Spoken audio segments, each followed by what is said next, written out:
Please tell me that I can't, that I won't, that I fail, that I'll never make it out, yeah.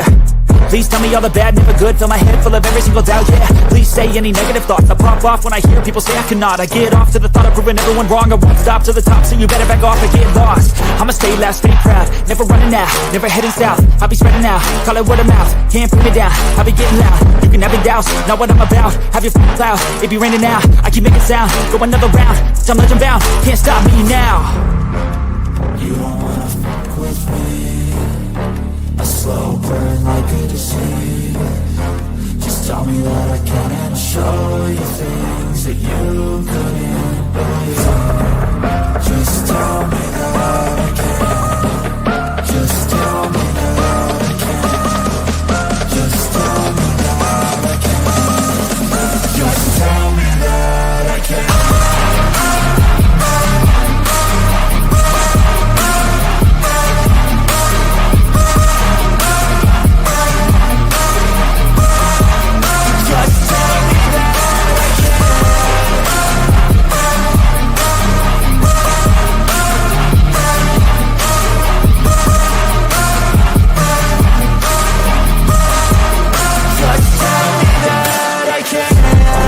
Anything negative, cause I just wanna hear it out your mouth, yeah. Give me fuel, it's a tool that I use to go ahead and run my mouth, yeah.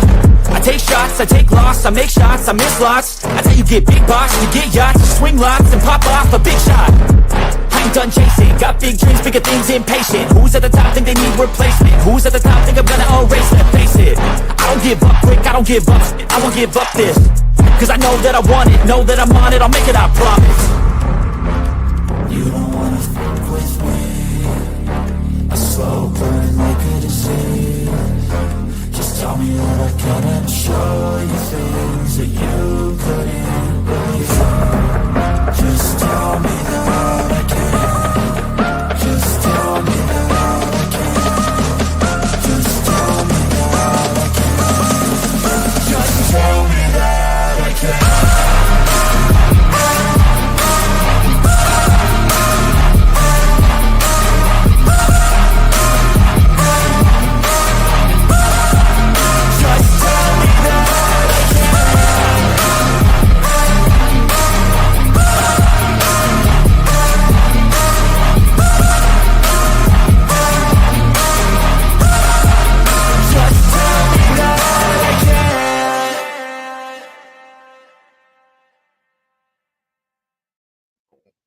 What up, y'all? What's going on? What's good? What's Gucci? You know, catchwords and stuff. But hi! I know this is a little bit impromptu, and sorry for that. But I had to come on and tell a story. And it would have been a great chance to try out some new equipment that I had working on, a new external microphone that I really, really wanted to try. So I went and bought this $2 adapter from Walmart, thinking, hey, it'll probably work with this silly little laptop I got. And guess what? It didn't. Still using this. Oh well. Oh well. Either way, I promised you guys a little story. So we just gonna send it. You know how I do. So yeah. Anyways, all right. So let's see here. How do I set the stage? Okay. You know, it never ceases to amaze me how when you share a story with somebody, when you get onto the topic of paranormal or whatever, like it never ceases to amaze me the amount of people that always seem to have a story to tell back. That's awesome. Depending on the flavor of the story, but anyways, people are like, oh, it's such a rare thing, yada yada. And yet every time I ever bring the subject up and talk to somebody, they always have a story to tell me back. Isn't that neat? It makes me wonder if it's more common than we like to pretend, or if it's more of a vibe with your tribe type situation. You attract people that are like-minded. I don't know. But it's still interesting. It's still interesting. So, I used to work with this guy. Oh, well, wait, no, I better not show that. Anyways, I used to work with this guy, and he was in the National Guard. He's really cool dude. I like him a lot. And I don't remember exactly how we got onto the subject, but we were chit-chatting about stuff, and oh, I remember now. I remember now. We were talking about things that he was afraid of, because he was like a real manly feller, and I was surprised that he'd be afraid of much, and especially, military and all that. And I was like, and we got on the subject, and one of the things that came up was werewolves. I'm like, wait, really? You're afraid of werewolves? He's like, yeah, man, they freak me out. I can't watch those movies. I'm like, huh, okay, interesting. Now, this was before like I had my werewolf experience or dogman experience, if you would, at work. This was like when I first started that place. And so I didn't have that story to tell him yet, but I was like, I have this crazy alien stuff that I've experienced, as well as other things, shadow figures and stuff. But I was like, well, I'm telling you my alien experience. And he's like, okay, that's awesome, And I tell him, he's like blown away by it, and he's like, like looking around. He's like, you know what? I've got a interesting story too about UFOs and stuff. I was like, okay. And uh, he turned his phone off, and I was like, do I need to do the same? He's like, if you would. So, due to the nature of such sensitive stuff, no names will be given for any of the people that are involved, right? So there's that. And so what he goes on to tell me is, he said, before I was born, I think, or maybe his mother was pregnant with him. I can't remember exactly. But anyways, he said that she was traveling home real late at night, and she saw what appeared to be a light in the sky that was coming closer to her. And she got a little worried, thinking, if it's a comet or something, this might be bad. But anyways, but he said that it turned out, as it got closer, that she could tell that it was a triangle-shaped UFO. Now, if you guys are in the know, triangle-shaped UFOs are often described as being military. I think the designation for them is TR3B, is like, like the thing that we say in UFO circles or whatever. And to find out more information about those, you would need to look up Tom DeLonge, ex-singer of Blink-182, and the To the Stars Academy, and yada yada. You can find all the information you want from there, basically, right? Right. But essentially, this thing, after it got close enough for her to be like, oh, that's not a plane or a comet or anything like that, it's some kind of UFO. It started following her, and it scared this poor woman to death. Now, from what I understand of the story, she was eventually able to shake it, right? But he grew up hearing about that, and that's stuck with him. Obviously that left a pretty big impression on his mom, as it would. But this is where things get a little interesting, okay? So now he is monitoring satellite fields when he's at work with the National Guard. So monitoring satellite feeds, he's looking at an active site right at the exact second, right? So it's like an active conflict that's happening in Afghanistan. And, things look fairly normal. We're kicking butt, taking names, America. And then he said, all of a sudden, this ship appeared over the field, and it's taking up a good bit of his screen. And he's freaked out. He doesn't know what to do about this, and it's freaking him out a little bit more knowing his mother's story.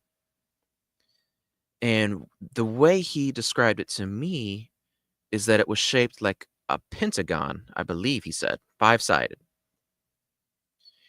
But just like the TR-3B triangle-shaped ones, it's got three lights on either tip that are white with the center red dot, you know.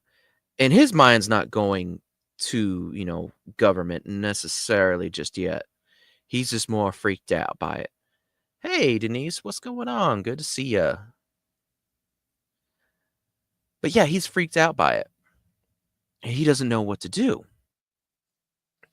So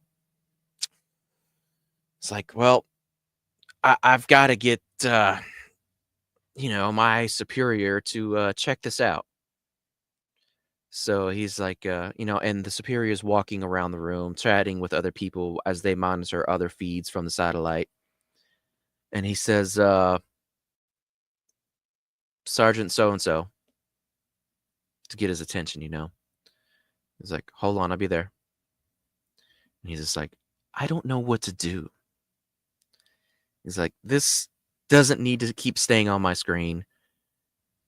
I can't cut the feed, orders, yada, yada. It's like, this has got to change, What's going on, Mr. William? Good to see you, my friend.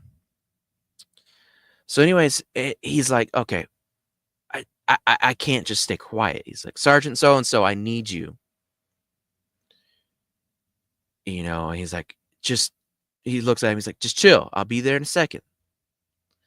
And he's like, oh my God, I don't have a second to spare. Like, this doesn't need to be here. These other folks, don't need to see it.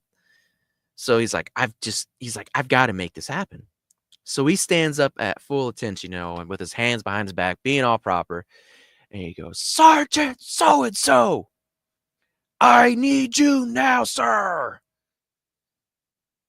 So, needless to say, Sergeant so-and-so was quite upset. He said he turned and looked at him with murder in his eyes. And he just stayed there at attention, just waiting. And so he comes walking over there. He's like, this better be so good because I'm about to just send you through a world of hurt, sir.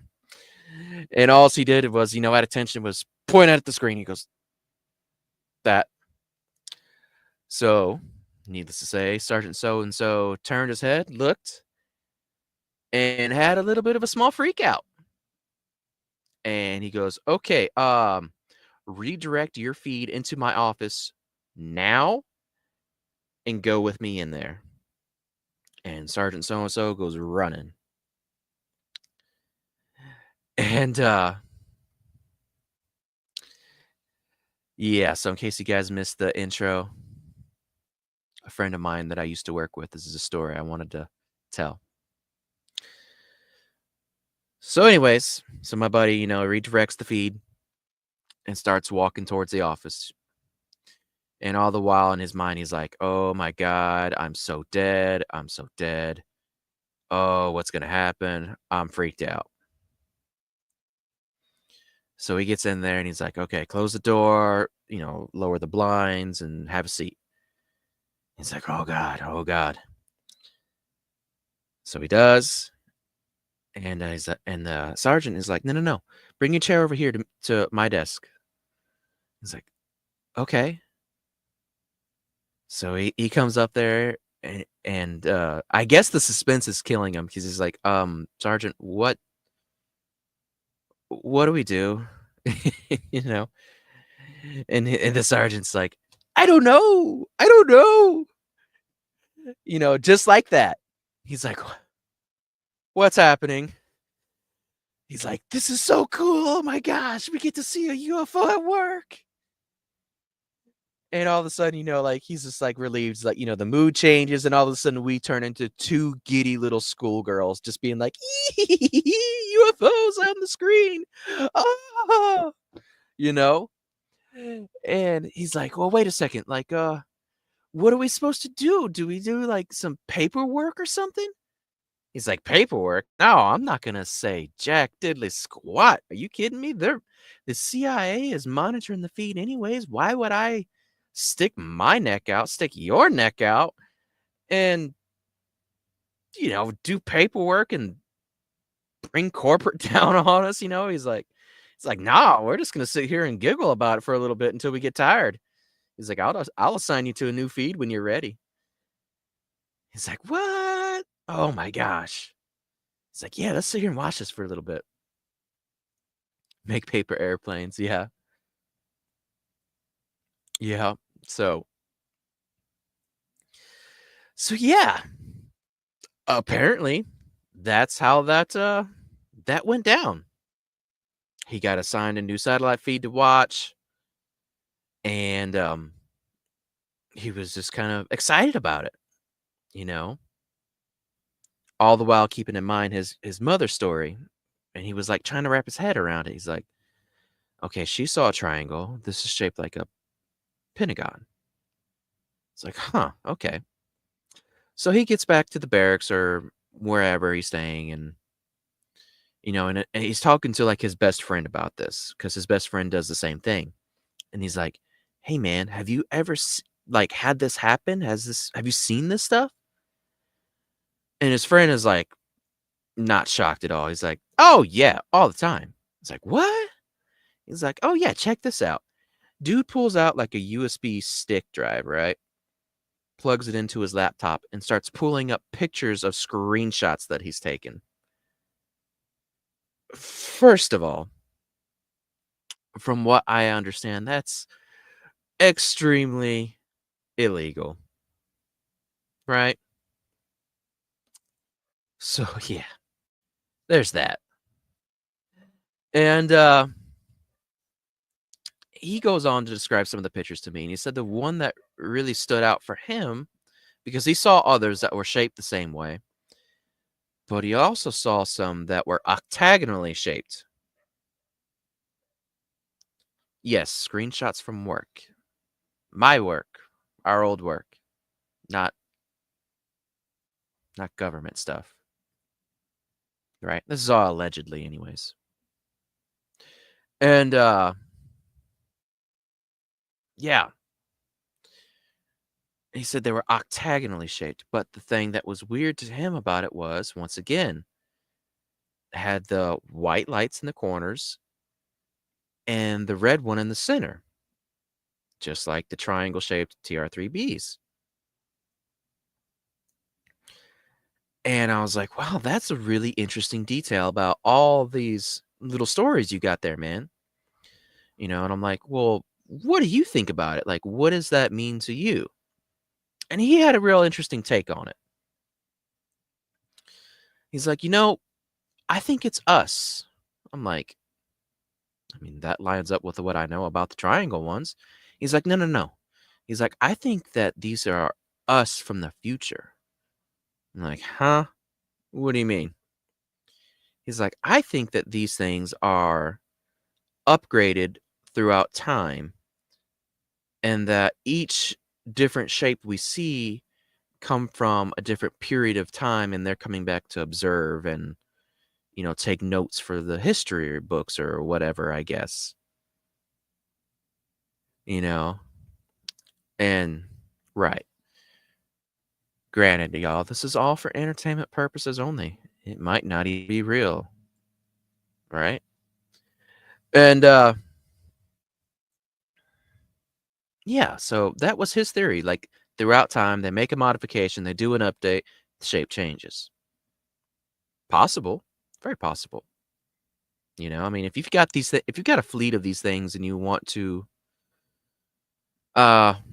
test out their capabilities, yeah, why not send them out there to an active battlefield? Let them observe, see if people see it, see if reports get made. Sure, it makes sense. You want to mess with the privates, I guess, militaristically speaking. The low guys in the totem pole. You want to mess with them and make them sign a bunch of paperwork or whatever, or give them a shock. I'm sure you would know exactly where the feed is being shot from, and you could just go bloop.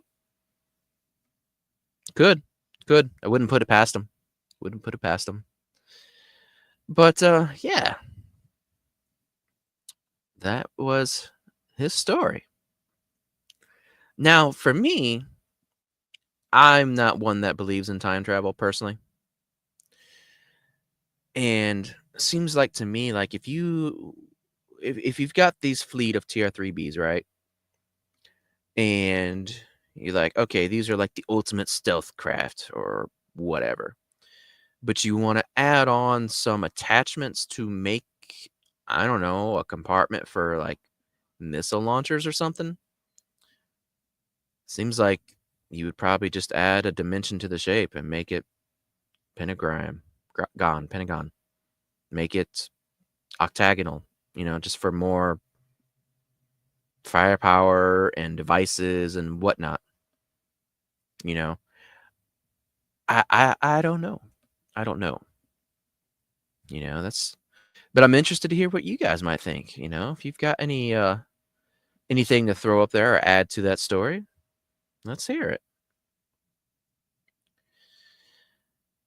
But yeah, that's the small story I got.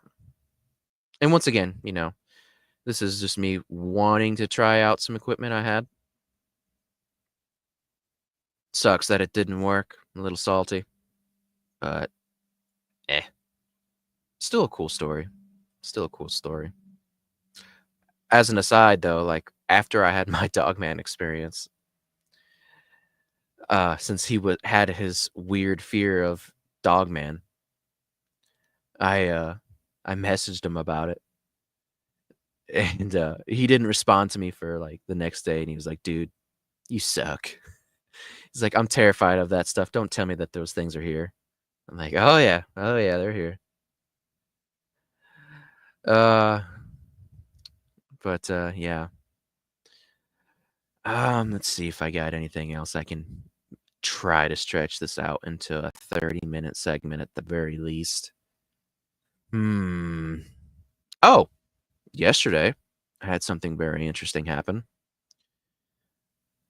I was coming in from taking the trash out, and I was walking back to the house.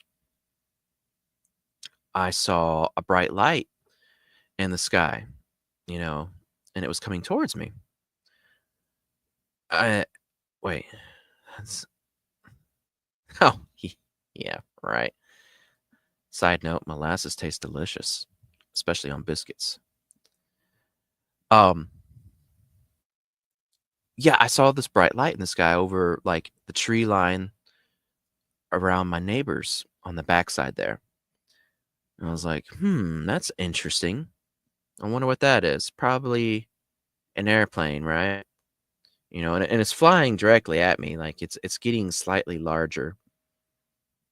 And it's reflecting the light of the sun, like very brightly. That's what actually caught my attention. And as soon as I started as soon as I stopped and was kind of like thinking through it, all of a sudden it stopped and did a 90-degree turn. And all of a sudden it's now not reflecting the light and it looks white, and it's going at a very slow and consistent speed. Now, all I can see is like a white shape. I would say that it looks like a compressed cigar or maybe Tic Tac shape, for lack of a better term. And it's like it just started flying nonchalantly. Nothing to see here. Do. Granted, like I'm not stupid. I know that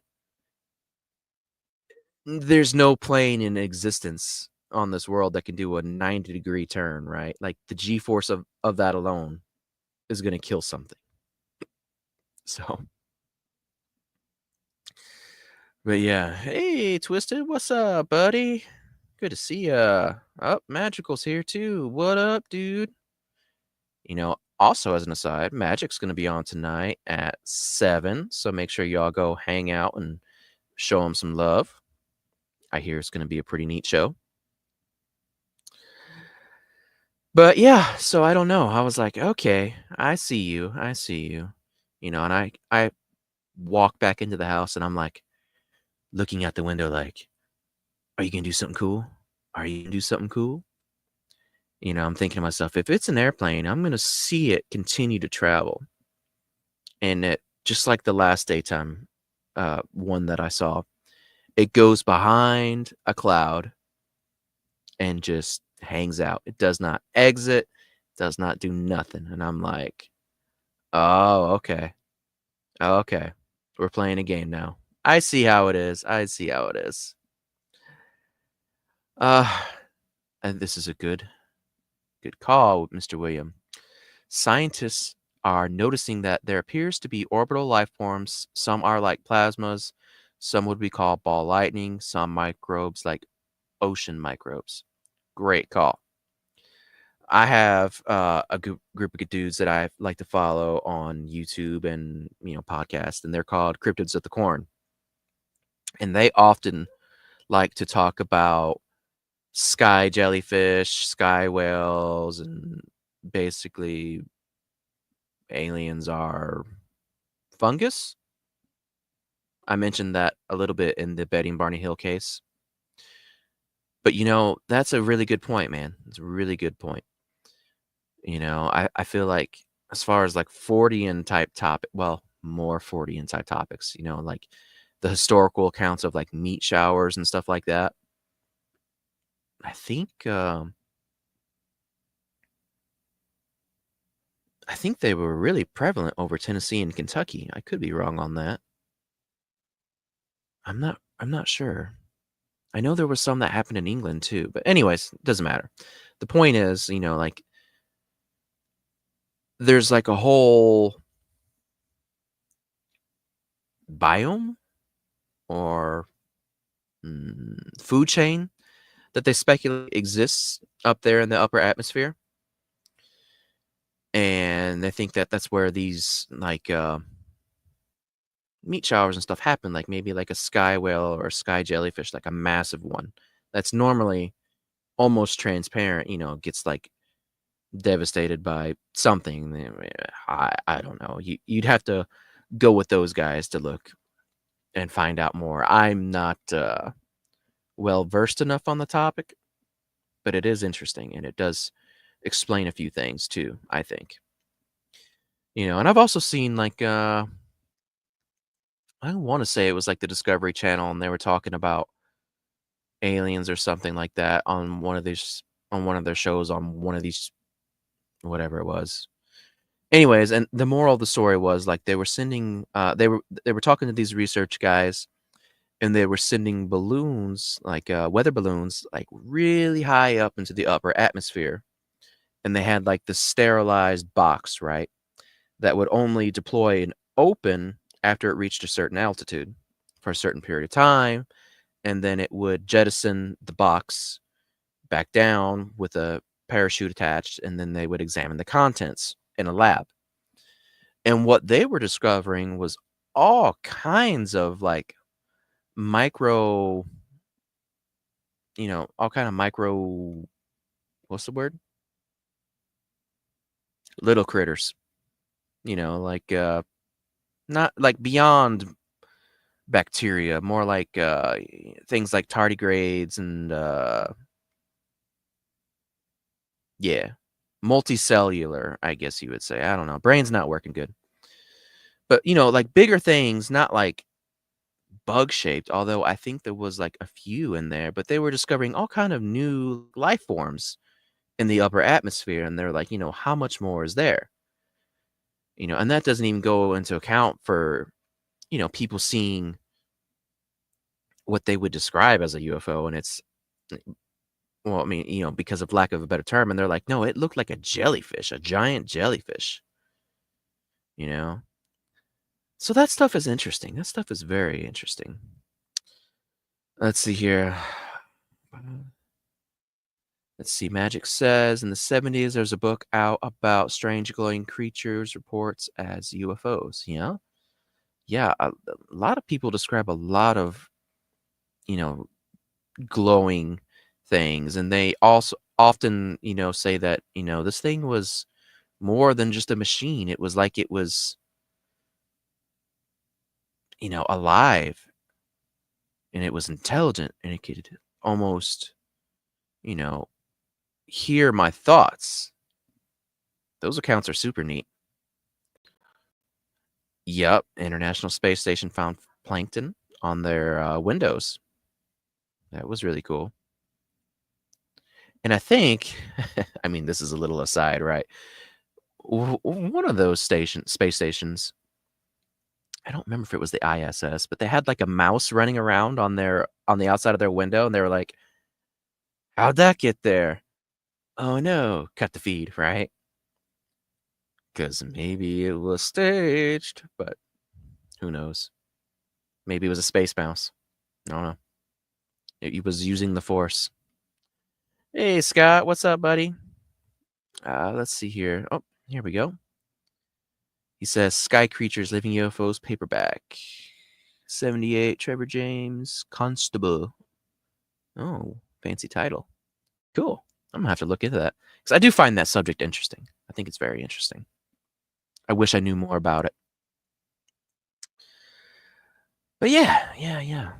So, what else you guys got kicking around in your heads? We still got some time to kill before Magic goes live.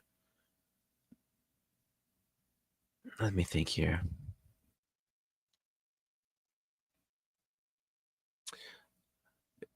I could be getting my terminology wrong. Oh, wait, hold on. William says a man wrote a book about glowing plasma creatures that were flying in the sky, attaching themselves to power lines to suck up energy. I don't see why not. I don't see why not at all. I mean, I've the only person that, well, no, I wouldn't say the only, but a lot of us like to speculate that the true form of cryptids or any kind of like paranormal apparition thing, words equal hard, that their true form is these orbs, these ball of lights.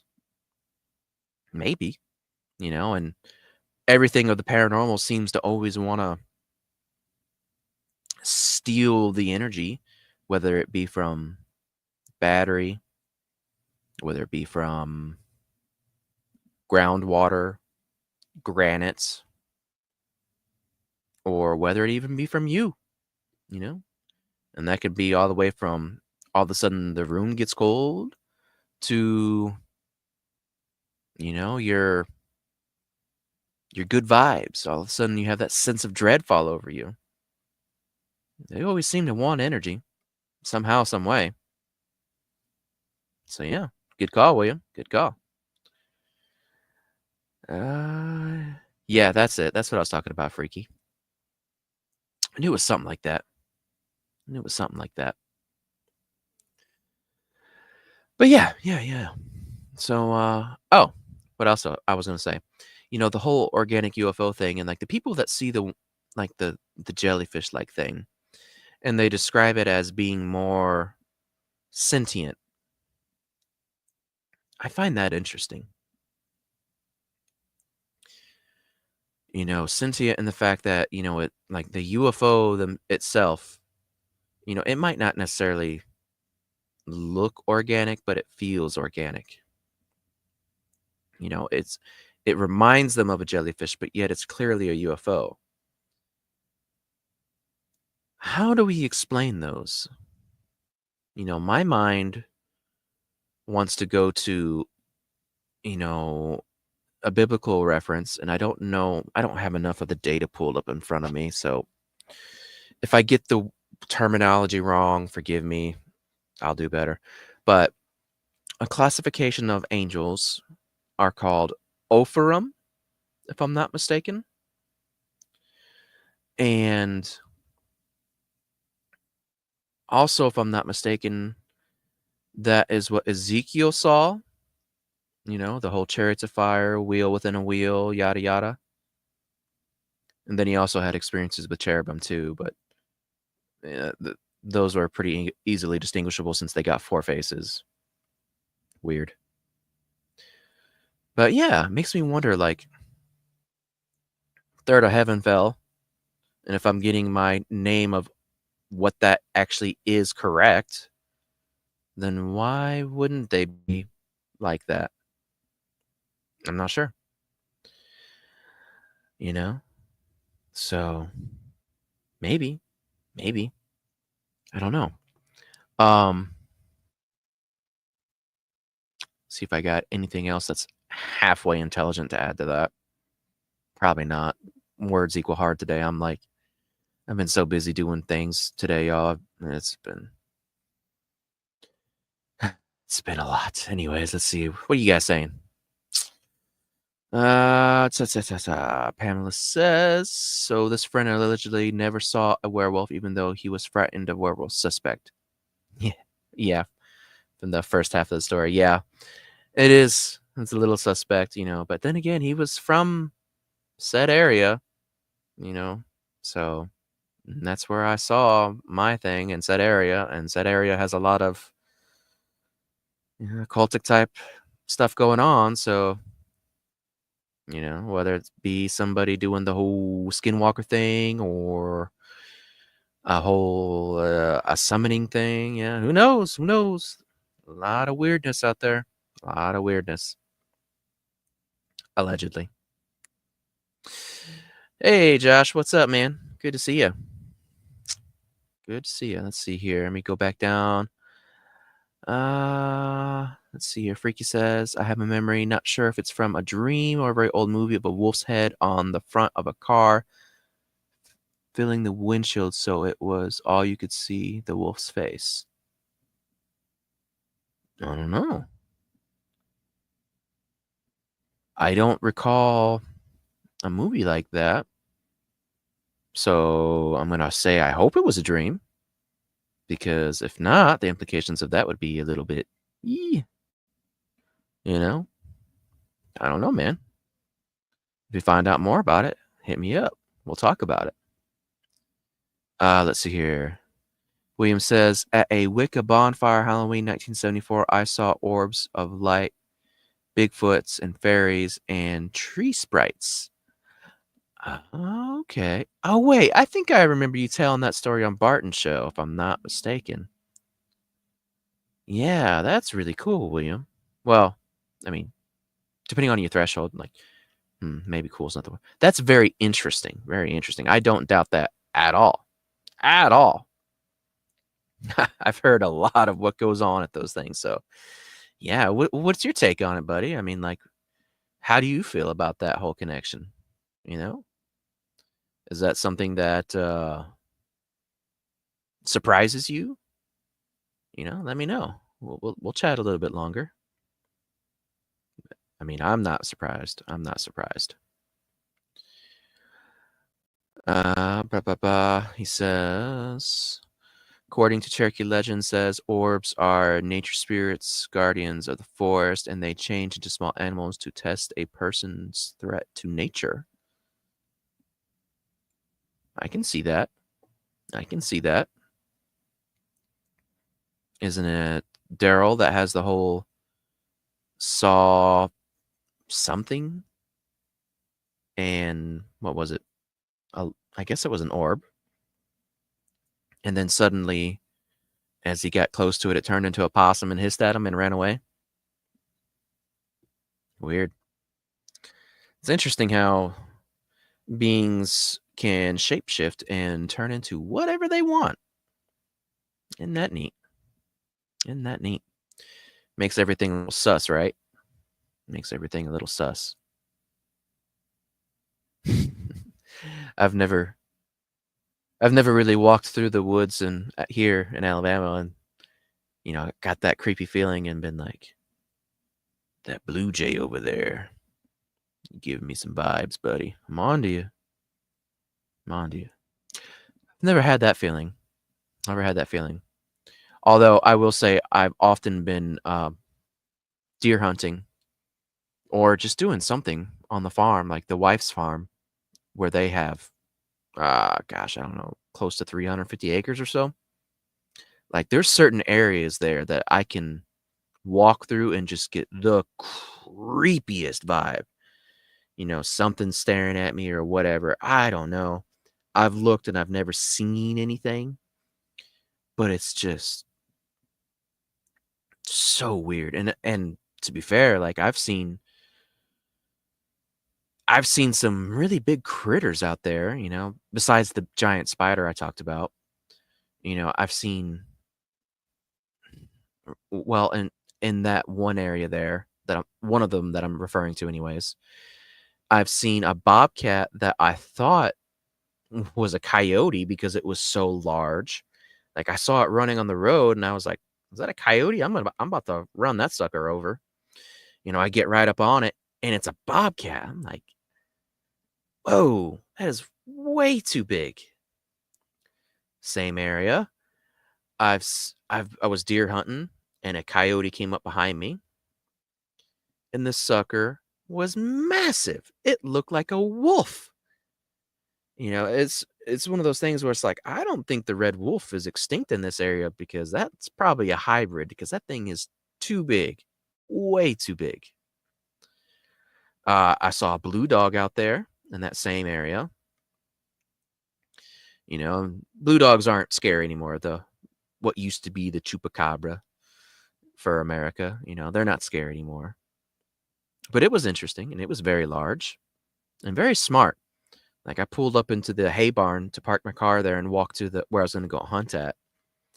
And that sucker was on top of a hay bale and jumped down and ran in the woods. I was like, huh, well, that sucks. I'd be happy to ruin my hunt right now and get me a stuffed chupacabra mount for the wall. Scare all the deers away. Hope I can maybe get a shot off on it. And, you know, I go back in the car. I get my gun out. I get my clip, which is it's actually technically correct. I used a clip because I was going to hunt that day with my Mosin Nagant, my Russian sniper rifle. And I put the stripper clip in it and I'm fixing to load it. And then all of a sudden, I see movement and I see the blue dog come out and go behind me and stop right there in the middle of the dirt road. And I'm just amazed. I'm like, my wish came true. And start pushing, you know, the rounds from the stripper clip into it. Click, click, click, click, click. Slam the bolt forward gently. I'm like, ooh, I'm gonna get that mount. And as soon as I like say that to myself, this thing like turns, looks at me with those piercing blue eyes, and then runs away into the forest. I'm like, oh, wasn't fast enough. I'm on to you. On to you. Haven't seen it since. And then that's on one part of the property. Now there's another part that I like to go to, and there it's got a very creepy vibe too. And that place has lots of groundwater and springs, so much so that like there's even like little caves that are hollowed out. I remember when we'd be up there, and the dogs would like always run up the dirt road and follow the tractor to where we were going to be working at, and they would go in these little caves and like start chasing raccoons and possums and stuff around, and you'd hear them as you're standing around barking and chasing something underneath you. It's crazy. And they were good size. I mean, probably a lot of those entrances were about, wow, 3.5, 4 foot tall and about the same around. So I mean, you can get in them.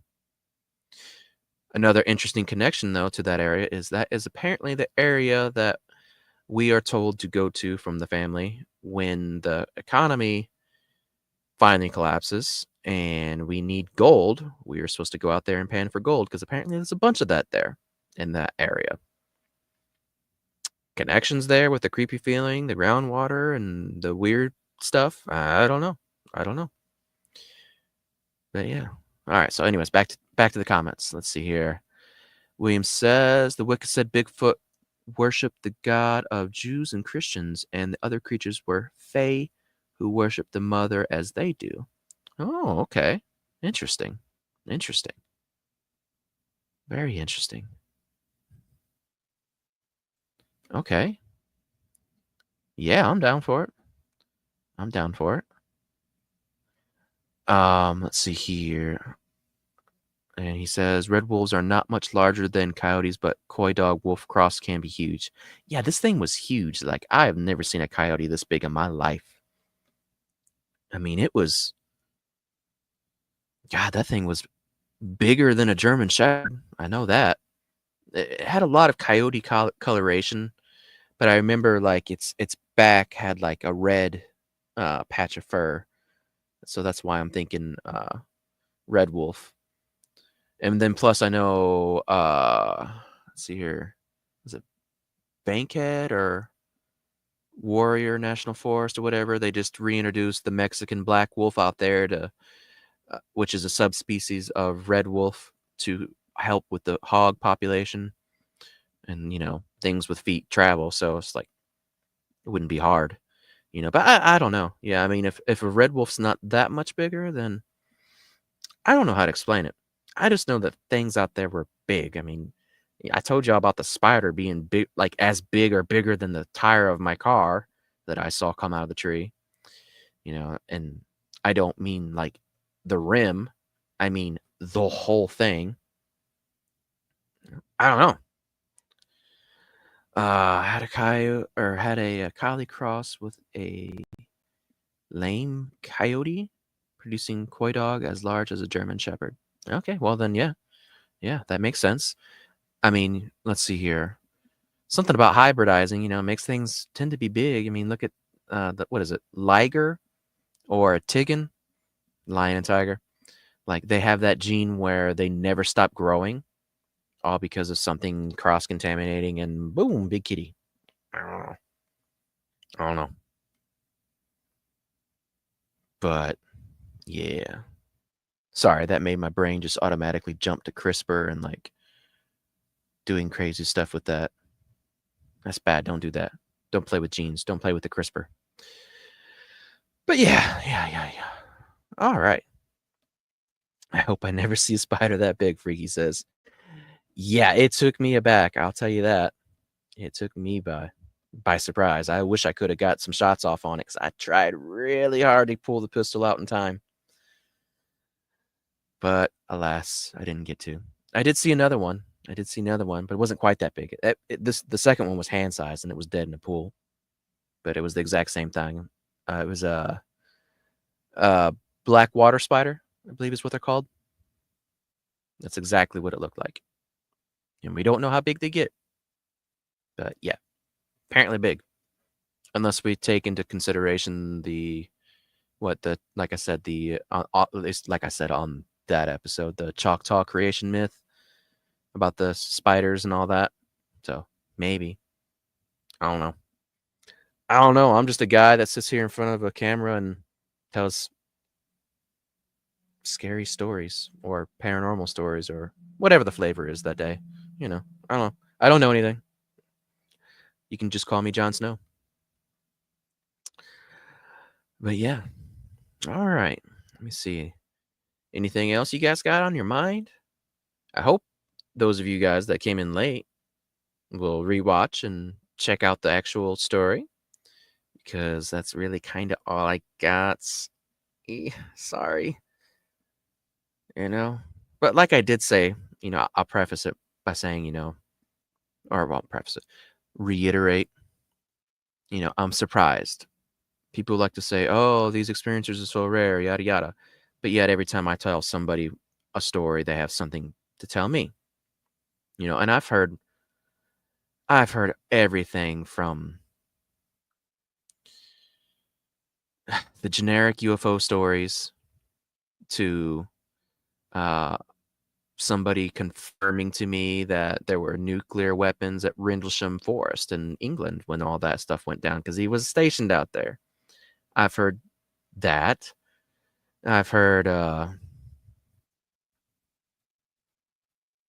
Sasquatch stories. There was a real interesting one. I need to get my brother on, or my adopted brother on. The other one, not the one that had the zipper Sasquatch story, but the other one. He used to live on an old ancient Indian burial ground, and he said he would tell me like, man, sometimes at night, like he would just have like you would just get woken up with like the weirdest vibe, and you start hearing noises, and you'd look outside, and like the entire like field and yard surrounding the house would just be covered in people in robes, and they'd be doing like Indian chants and stuff like that.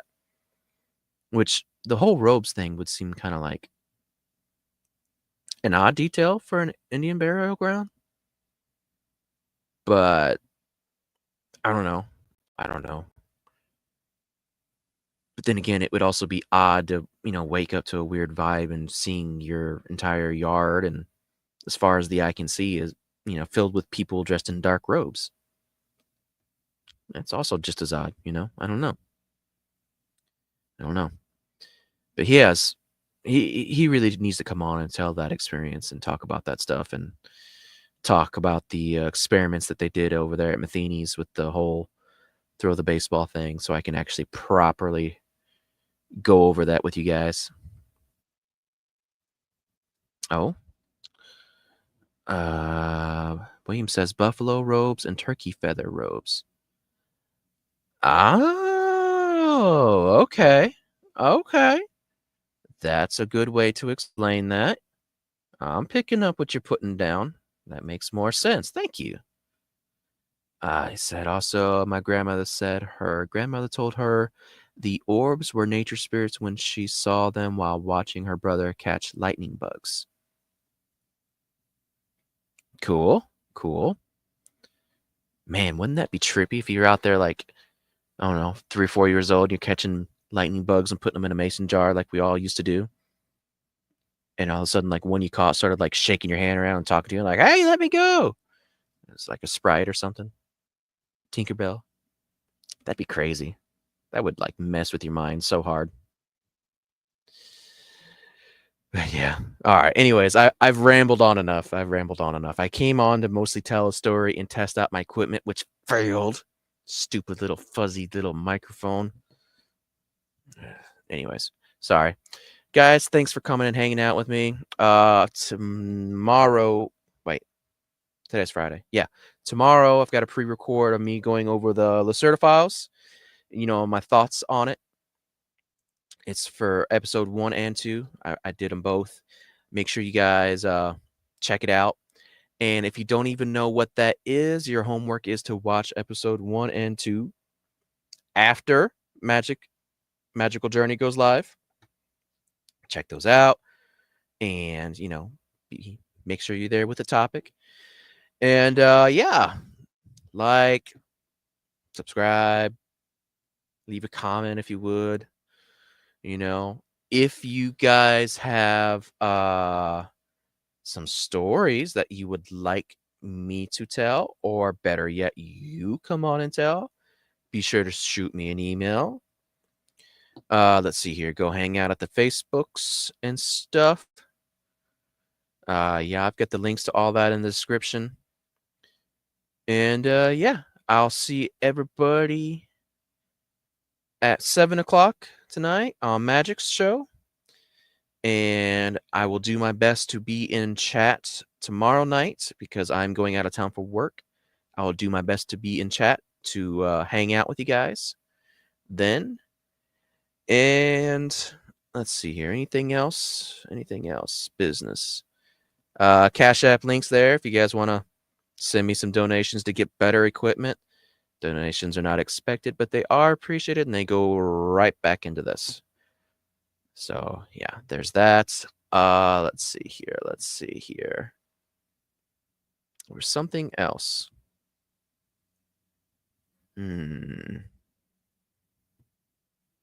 Something else important that totally just got derailed. Oh, merch. I'm working on merch. So I just got my designs that I want for shirts and cups and whatnot finalized, and I will be dropping those things very soon. I will let you guys know when I do. There will be links and stuff, and I hope that you guys find them cool and interesting. So that's all I got. Love y'all. Tuki tuki. Bye.